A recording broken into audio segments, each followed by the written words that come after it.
Vamos directos al grano. Hoy en Memorias de Pez os vamos a contar la historia del Imperio Bizantino. Es normal que os preguntéis qué imperio es este o que estéis un poco perdidos. Incluso cuando uno escucha Imperio Bizantino, puede parecer que estamos hablando de algo completamente distinto al Imperio Romano, pero en realidad el Imperio Bizantino no fue otra cosa que la parte oriental del Imperio Romano, que logró sobrevivir durante casi 1000 años después de la caída de Roma. Tranquilos, que ahora os lo cuento todo. Todo comenzó a finales del siglo III, cuando el Imperio Romano estaba al borde del colapso. En el año 285, el emperador Diocleciano decidió dividir el gobierno del imperio en dos mitades, una occidental y otra oriental, para poder gestionarlo mejor frente a las constantes amenazas tanto internas como externas. Implantó un sistema conocido como la tetrarquía, que consistía en que cada mitad del imperio tendría un Augusto, que era un emperador principal, y un César, que equivalía a su ayudante y heredero. En teoría, esto permitiría gobernar de forma más eficiente. En la práctica, no tardaron en surgir disputas entre los distintos emperadores. De ese caos emergió una figura clave: Constantino, un general ambicioso que logró imponerse sobre sus rivales y reunificar el imperio bajo su autoridad. Fue un hombre importantísimo, no solo por sus victorias militares, sino también por legalizar el cristianismo y comenzar una nueva etapa para Roma. Poco después, en el año 330, fundó una nueva capital sobre la antigua ciudad griega de Bizancio y le dio su nombre, Constantinopla, una ciudad estratégicamente situada entre Europa y Asia, siendo un punto clave para el comercio y la defensa. Será desde este lugar donde más adelante nacerá el Imperio Bizantino. Con el tiempo, esa división de la que os hemos hablado se volvió definitiva. En el año 395, tras la muerte del emperador Teodosio I, el Imperio Romano quedó oficialmente dividido en dos: el Imperio Romano de Occidente, con capital en Milán, y después en Rávena, y el Imperio Romano de Oriente, con capital en Constantinopla.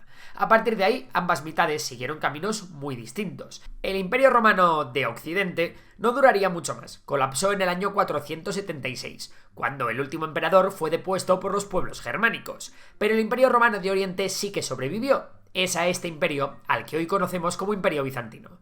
Curiosamente, ellos nunca se llamaron a sí mismos bizantinos, se veían a sí mismos como romanos, Romaioi en griego, herederos legítimos de la antigua Roma. El término bizantino fue inventado por historiadores siglos después, para diferenciar esta versión más helenizada, cristiana y orientalizada del viejo imperio romano de las togas y los senadores. En su origen, el imperio bizantino abarcaba los territorios más ricos y urbanizados del antiguo imperio romano.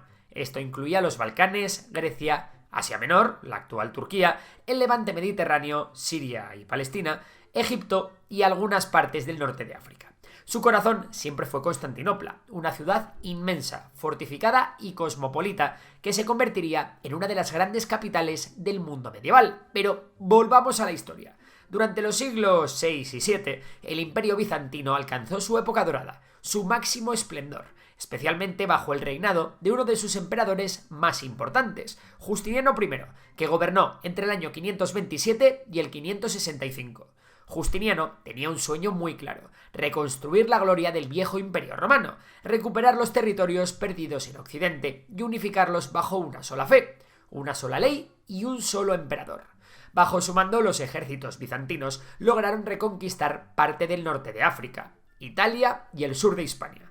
Por un momento pareció que el Imperio Romano volvía a ser uno solo, pero mantener esos territorios resultó muy difícil. Las guerras eran costosas, los recursos limitados y los enemigos simplemente eran muchos. Aún así, la época de Justiniano fue un periodo brillante, y no solo por las conquistas. El emperador emprendió una ambiciosa reforma legal que culminó con la creación del Corpus Iuris Civilis, una recopilación del derecho romano que tendría una enorme influencia en toda Europa siglos después. También fue una época de gran esplendor cultural y arquitectónico, y prueba de ello es la construcción de la impresionante Basílica de Santa Sofía, en Constantinopla. Pero, como todo imperio, el bizantino no estuvo exento de crisis. En los siglos VII y VIII, el origen y avance del Islam cambió por completo el mapa del Mediterráneo. En muy poco tiempo, los árabes conquistaron Siria, Palestina, Egipto y el norte de África, arrebatando al imperio algunas de sus regiones más ricas y estratégicas. Fue un golpe durísimo. Bizancio perdió gran parte de su territorio y tuvo que transformarse para sobrevivir. En esta etapa el imperio se volvió, digamos, más griego y más cristiano. El latín dejó de usarse como lengua oficial y se sustituyó por el griego, y aunque seguían considerándose romanos, la identidad bizantina se fue alejando de la herencia latina y occidental y fue abrazando una cultura propia, muy influida por la tradición helenística y la fe ortodoxa. Durante el siglo IX y buena parte del X, el imperio logró estabilizarse y vivir una especie de renacimiento. Se fortaleció internamente, reorganizó su administración y logró contener a muchos de sus enemigos. Constantinopla volvió a brillar como un faro cultural, económico y religioso en medio de un mundo inestable. Desde allí se expandía el cristianismo ortodoxo y la ciudad se convirtió en centro de peregrinación, aprendizaje y diplomacia. Vamos a hacer un pequeño parón en la historia para entender una de las claves del mundo bizantino. El cristianismo ortodoxo, una forma de cristianismo que se consolidó en el Imperio Bizantino y que aún hoy en día sigue viva en muchos países del este de Europa, como Grecia, Rusia, Serbia o Bulgaria. Y es que, durante siglos, la Iglesia cristiana había estado unida, al menos oficialmente bajo la autoridad del Papa en Roma, pero en la práctica las diferencias entre el cristianismo occidental y el oriental eran cada vez más evidentes. No solo hablaban idiomas distintos, sino que tenían costumbres diferentes, formas distintas de organizar la Iglesia y, sobre todo, desacuerdos teológicos de fondo. Por ejemplo, en Occidente el Papa era considerado la máxima autoridad espiritual, mientras que en Oriente no existía una figura equivalente. Allí la Iglesia estaba dirigida por varios patriarcas, siendo el de Constantinopla el más importante, y el emperador bizantino también tenía un papel clave en los asuntos religiosos. Era una estructura más descentralizada y más cercana al poder político. Además, había disputas teológicas que no eran menores. Una de las más famosas fue el llamado filioque, una pequeña frase que la Iglesia de Roma añadió al credo sin consultar con Oriente. Según esta versión, el Espíritu Santo procede del Padre y del Hijo, mientras que los cristianos orientales sostenían que procede solo del Padre. Puede parecer algo insignificante, pero en realidad refleja formas distintas de entender a Dios, la Trinidad y la autoridad de la Iglesia. Todas estas tensiones culminaron en el año 1054, cuando tuvo lugar el llamado Cisma de Oriente. El Papa de Roma y el Patriarca de Constantinopla se excomulgaron mutuamente, sellando la ruptura definitiva entre la Iglesia Católica Romana y la Iglesia Ortodoxa Oriental. Desde entonces, el cristianismo ortodoxo se desarrolló de forma independiente, con su propia jerarquía, sus propios ritos, sus tradiciones y su teología. Aunque compartían raíces comunes, ya no eran parte de una misma iglesia. Este cisma no solo tuvo consecuencias religiosas, sino también políticas y culturales. Reflejó el distanciamiento creciente entre Oriente y Occidente, entre Bizancio y el mundo latino, entre Constantinopla y Roma, un distanciamiento que con el tiempo tendría consecuencias fatales para el Imperio bizantino. Pero volvamos ahora al imperio. Mientras en el plano religioso ya se había consumado la ruptura con Roma tras el cisma del 1054, en el plano político y militar el imperio seguía enfrentándose a desafíos cada vez más graves. Y paradójicamente, algunos de los mayores problemas llegarían disfrazados de ayuda. A finales del siglo XI, el emperador bizantino Alejo I Comneno pidió auxilio a Occidente para hacer frente a una nueva amenaza: los turcos selyúcidas, un pueblo musulmán que había arrebatado a Bizancio buena parte de Asia Menor, su territorio más rico y poblado. El emperador no esperaba una respuesta tan masiva, pero en el 1095 el Papa Urbano II lanzó un llamado que cambiaría la historia: la Primera Cruzada. Miles de caballeros y soldados europeos se dirigieron hacia Tierra Santa para reconquistar Jerusalén, pero muchos pasaron antes por Constantinopla, prometiendo colaborar con el Imperio Bizantino. En un principio esta alianza funcionó más o menos bien. Se recuperaron algunas ciudades y los bizantinos lograron estabilizar su frontera oriental durante un tiempo. Sin embargo, las relaciones entre cruzados y bizantinos nunca fueron del todo buenas.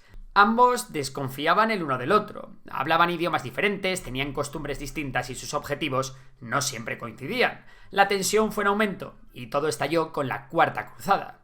En lugar de dirigirse a Tierra Santa, los cruzados acabaron atacando la mismísima ciudad de Constantinopla.